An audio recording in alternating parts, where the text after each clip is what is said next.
وہ بھی نا جناب چپس رکھ کے نا نال دودھ پتی دا مک رکھ کے, بلکہ تھوڑے بچے تو شاید کوک رکھ دے نال میمز ویکھدے نے تھوڑیاں. تو اس خواب کی انہوں نے یہ تعویل بیان کی. ہم نے کہا تھا یار یہ جھوٹ بول رہے ہو, اللہ کے نبی تو اپنی قبروں میں آخرت کی زندگی کے ساتھ زندہ ہے, ان کا جسم سلامت ہے, دنیاوی زندگی نہیں ہے. سورہ سبا کے اندر آیا کہ سلیمان علیہ السلام کئی دن تک لاٹھی کے سہارے یوں بیٹھے رہے, ان کی روح پرواز کر گئی, بلکہ کئی ہفتے گزر گئے ہوں گے, کیونکہ لاٹھی کو دیمک نے چاٹا وہ ایک دن میں نہیں چاٹتی, ان کے جسم کے اوپر کوئی کیڑا نہیں چڑھا. نبیوں کے جسم سلامت رہتے ہیں. یہ میں ان کے لیے بیان کر رہا ہوں جو حدیثوں کے منکر ہیں کہ قرآن میں لکھا ہوا ہے کہ انبیاء کے جسم سلامت رہتے ہیں. باقی جو حدیث موجود ہے صحیح بخاری میں کہ حضرت عمر کی وفات کے آلموسٹ 60 سال کے بعد ان کا پاؤں مبارک نکل آیا تھا حجرہ عائشہ کی دیوار گرنے سے. عروہ ابن زبیر کو بلایا گیا, انہوں نے پھر قبروں کی لوکیشن سے بتایا حضرت عمر کا پاؤں ہے. پھر پاؤں کو اندر کر کے دوبارہ سے قبر کو تعمیر کیا گیا. ورنہ اتنے لوگ اگر زندہ بندے کا پاؤں دیکھ رہا ہوں ویسے ہی اندر کر لیتا ہے یار کہ تماشا لایا جائے میرے کو, وہ نہیں کر سکتے تھے, وہ آخرت کی زندگی میں. پھر ابو داؤد میں تو واضح حدیث ہے انبیاء کے بارے میں, ان اللہ حرم علی الارض ان تاکل اجساد الانبیاء, اللہ نے حرام کر دیا ہے نبیوں کے حق میں کہ مٹی ان کے جسموں کو کھائے. بالکل ایسا نہیں ہوگا. مصنف ابن ابی شیبہ میں اور فضل الصلاۃ علی النبی میں تو یہاں تک موجود ہے, ہمارے استاد نے وہ ساتھ فٹ نوٹ پہ بھی لکھ دیا کہ انبیاء کے جسموں کو نہ تو مٹی کھاتی ہے, نہ درندے کھاتے ہیں, نہ آگ جلاتی ہے. یہ حضرت عمر کا قول ہے صحیح سند سے. تو اللہ کا شکر ہے یہ 5 حوالے میں نے ان کو دیے میں 5 طرح کی نسبت سے ویڈیو میں آ کے ایک ایک کا جواب دیں. میں جو انہوں نے جواب دینے ہیں نا ان کے بھی جواب پہلے ریکارڈ کروا دیتا ہوں. وہ بھی 5 بہانے ہیں ان کے پاس. نمبر 1 کہتے ہیں کتابیں بدل گئی, وہ تو میں نے بتایا کتابیں کو نہیں بدلی, انہوں نے دفاع کیا ہے مناظروں میں. اور ان کے تینوں بڑے جو ہیں اعلیٰ حضرت بریلوی صاحب, اعلیٰ حضرت گولڈوی صاحب اور چاچو تھانوی صاحب, تینوں نے اپنی کتابوں میں چشتی رسول اللہ کا دفاع کیا ہوا ہے. لہٰذا یہ تو ان کا بہانہ ختم ہو گیا. دوسرا بہانہ یہ کہتے تھے وہ جی بخاری میں حدیث ہے کہ جی 3 لوگوں سے اللہ نے قلم اٹھا دیا ہے. تعلیق مولا علی کا قول ہے جامع ترمذی میں پوری سند کے ساتھ کہ جو شخص سویا ہوا ہے یا نابالغ ہے یا مجنون ہے. تو ہمارے بزرگ بھی جنون کی حالت میں ہوتے تھے, اللہ کی محبت میں, اللہ کی محبت میں غرق ہو کر رسول اللہ پر بھونکتے تھے. اندازہ کرو, با خدا دیوانہ باش, با محمد ہوشیار, جھوٹ بول رہے ہو.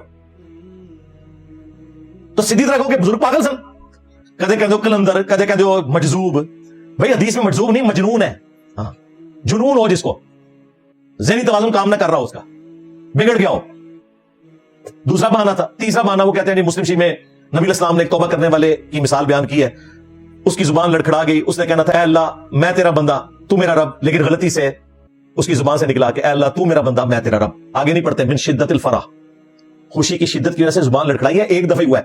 یہ نہیں کہ بیٹا پہلے صحیح کلمہ پڑھ اور بعد میں الٹا کلمہ پڑھوایا اور پھر کہا کہ کلمہ وہی پرانا تھا. نہ سرکار, جب آپ نے الٹا کلمہ پڑھوایا تو آپ کی اپنی بیعت بھی ٹوٹ گئی, اپنا نکاح بھی ٹوٹ گیا. جب تک تم خود مسلمان نہیں ہوتے اور چاچی واپس نہیں لے کے آتے, بلکہ جتنی چاچیاں کی ہیں واپس نہیں لے کے آتے, چشتی چاچو ساری چاچیاں واپس لے کے آ, نئی بیعت کر پھر تو مرید کر سکتا ہے. آپ کو تو کہتے ہیں جھوٹی موٹی بھی قادیانی لکھ کے کوئی جرمنی چلا جائے تو قادیانی ہو جائے گا. تمہارے بابے سچی مچی لکھے تو یہ من شدت الفرح والی بات نہیں فٹ بیٹھتی اس کے اوپر.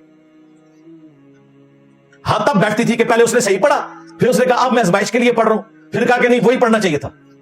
کہانیاں.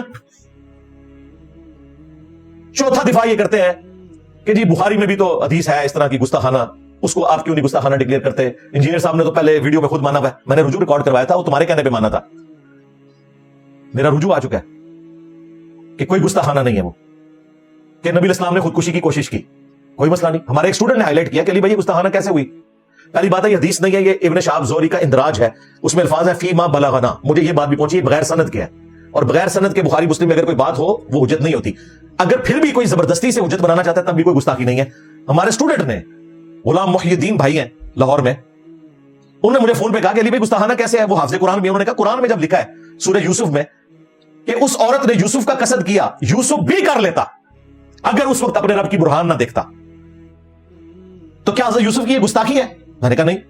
تو ان کا ادھر بھی یہی لکھا ہے کہ خودکشی کی کوشش کرنے لگے, لیکن حضرت جبرائیل علیہ السلام سامنے آئے, اللہ کی برہان نظر آ گئی, خودکشی نہیں کی. جس طرح یوسف علیہ السلام اللہ کے مخلص بندے تھے, چنے ہوئے. ایک ہے مخلص جو ہم کوشش کرتے ہیں اخلاص کی, ایک ہے مخلص جسے اللہ چن لے. تو رسول اللہ بھی چنے ہوئے بندے تھے. یوسف بھی عورت کا قصد کر لیتا اگر اللہ تعالیٰ برہان نہ دکھاتا. تو نبی علیہ السلام بھی خودکشی کر لیتے, اور وہ کسی دنیاوی گھر سے نہیں. وہی میں فترت کا پیریڈ آ گیا تھا, نبی علیہ السلام کی خواہش تھی جلدی جلدی قرآن نازل ہو, کچھ عرصے قرآن نازل نہیں ہوا تھا. اس شوق میں اللہ تعالیٰ نے انہیں بچا لیا. پھر وہ آیات نازل ہوئی وَالضُّحَىٰ وَاللَّيْلِ إِذَا سَجَىٰ. کیا رکت ہے ان آیات کے اندر کہ آپ کا رب نہ تو آپ سے ناراض ہوا ہے, نہ آپ کو بے یار و مددگار چھوڑا ہے. وَلَلْآخِرَةُ خَيْرٌ لَكَ مِنَ الْأُولَىٰ. اور ہر آنے والا لمحہ آپ کے لیے گزرے ہوئے لمحے سے بہتر ہوگا. تو کوئی گستاخی نہیں اس میں.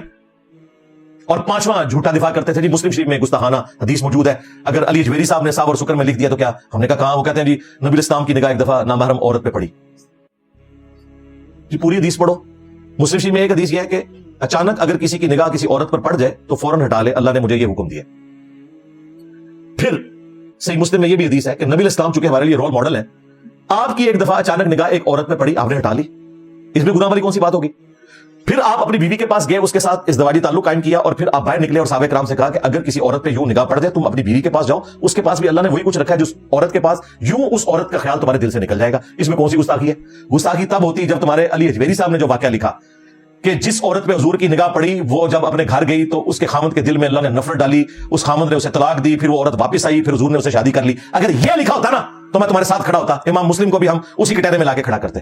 ظالموں, اپنے بابے بچانے کے پیچھے محدثین کو تخت مشق بناتے ہو. تمہارے بابے تو اپنی کنیت ابو یزید رکھتے رہے اور اوپر دعویٰ کیا امام جعفر کا مرید ہے, وہ بھی قبر پہ امام جعفر کی وفات کے 50 سال کے بعد بایزید بستامی.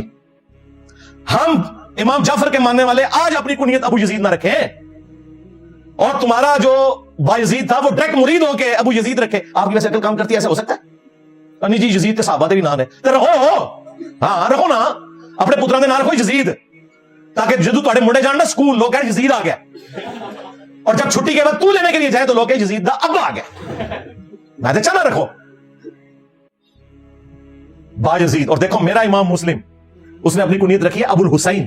ہاں دونوں ایک ہی سال میں فوت ہوئے ہیں. 261 ہجری میں امام مسلم رسول اللہ کے قدموں میں پہنچے, اور 261 ہجری میں تمہارا بایزید اپنے بزرگوں کے پاس پہنچ گیا. ایک ابو یزید ہے, ایک ابو الحسین ہے. تمہارا بایزید کہہ رہا ہے کہ محمد اور تمام انبیاء میرے جھنڈے کے نیچے ہوں گے, بلکہ میرا جھنڈا تو محمد سے بھی بڑا ہوگا. اور میرا امام مسلم پتہ کیا لکھ رہا ہے صحیح مسلم میں؟ ہائے ہائے ہائے, نبی الاسلام نے فرمایا کہ میں سید ہوں اولین اور آخرین کا, جتنے آئے جتنے آنے والے ہیں قیامت کے دن میں ان کا سردار ہوں گا. ہمارے امام مسلم لکھ رہے ہیں صحیح مسلم میں, سب سے پہلے قیامت کے دن اللہ تعالیٰ مجھے قبر سے نکالے گا, سب سے پہلے قیامت کے دن میں شفاعت کروں گا, سب سے پہلے میری شفاعت قبول کی جائے گی. اللہم اجعلنا منہم, آمین. اللہ تعالیٰ ہمیں بھی ان لوگوں میں شمار فرمائے, آمین. اور ہمارے امام مسلم لکھ رہے ہیں کہ قیامت کے دن رسول اللہ نے فرمایا سب سے پہلے میں جنت کے دروازے پہ دستک دوں گا. داروغ جنت رضوان پوچھیں گے کون؟ میں کہوں گا محمد. تو وہ کہیں گے کہ مجھے حکم بھی یہی تھا کہ جنت کا دروازہ آپ کے نام کے اوپر کھلے گا. یہ ہے ابو الحسین اور وہ ہے تمہارا ابو یزید. تو میں تے اپنے نبی نے وعدہ کیتا ہے کہ 1200 سال میں جس جس بابے نے میرے نبی کے ساتھ غداری کی, مکے اور مدینے کے نام پر انہوں نے سواریاں اکٹھی کر کے بغداد میں, اجمیر میں, بریلی میں, دیوبند میں پھینکی, رسول اللہ کے نام کے اوپر انہوں نے چندے کھائے, جدادیں بنائی, حرام خوریاں کی, جس نے میرے نبی کے ساتھ غداری کی ہے, میں نہیں تھوڑا کوئی بابا چڑھنا, میرے نبی سا ہے ہی کوئی نہیں, تیرے بابے تھے شاہی کوئی نہیں.